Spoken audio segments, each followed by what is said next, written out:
Good afternoon, everyone. I'm Laura Harris. The auto industry is moving, and fast, as it shifts towards a more electric future. But before that can happen, EV charging infrastructure must be built up. Our automotive news reporter Hannah Lutz recently dissected the EV charging challenge that affects all of America. There are a few issues that contribute to this challenge. Lutz says the biggest is regulation. The EPA has a proposal that, if passed, will have the strictest rules on emissions.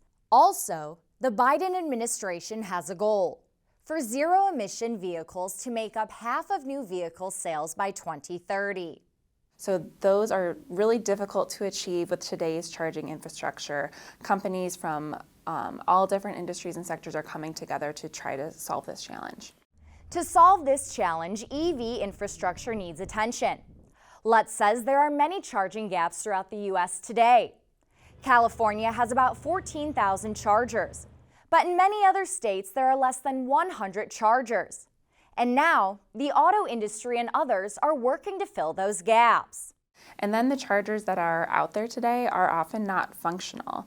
1 in 5 charging attempts last year failed, and that's according to J.D. Power. So they really need to increase reliability to improve confidence in EVs. Lutz says across all industries, everyone is trying to improve the EV charging experience. Some of that comes down to charging. Some comes down to changing that consumer mindset. But as automakers build these EVs, they want to ensure that they're able to be charged easily. So they're testing different charging companies, as charging companies try to build out the network. But there are many moving pieces. And then you have utilities that are supplying the power and expanding the power.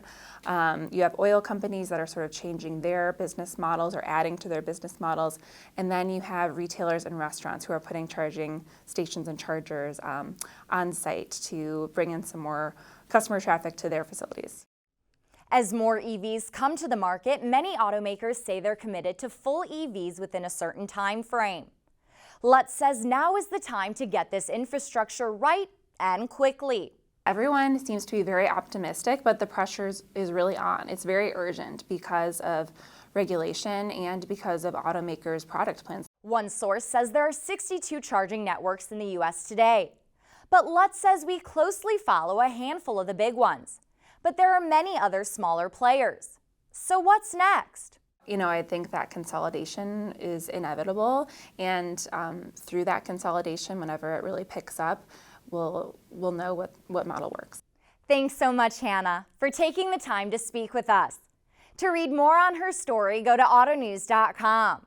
Well, that's all we have for today. Thanks for watching, everyone. Be sure to follow us on Twitter at AutoNewsTV and online at autonews.com. For updates from our reporters all day, every day. I'm Laura Harris. Have a great night, and I'll see you all next time.